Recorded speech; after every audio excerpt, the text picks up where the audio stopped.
Posible nga di na unya makasinati o pagbaha ang dalan sa Purok sa SA Barangay Banyadero kung matapos na unya ang drainage diha sa bagong dalan crossing sa Banyadero Karangan padulong sa Kalabayan. Kini mo'y pamahayag ni Banyadero Barangay Kapitan Roland Llantos dili palang dugay.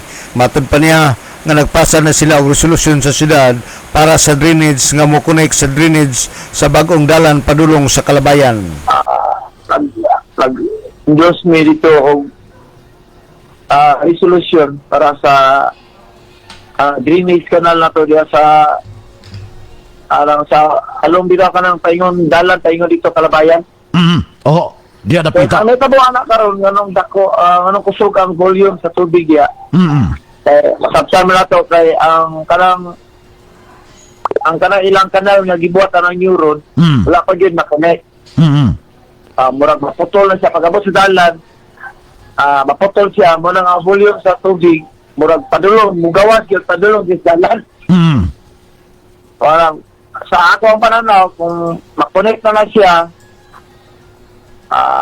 across sa dalan dili na ta maka-experience sa inana nga mura nagsubang ato dalan. Si Kapitan Roland Llantos sa Barangay Banyadero.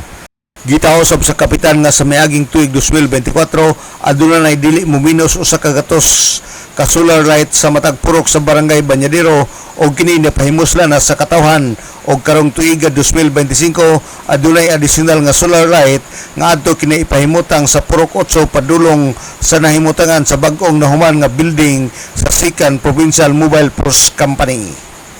Alang sa DXDD Radio Campana, ang radyo sa simbahan, WD45 Dudong Barcaminto, Danag sa Nakbayan.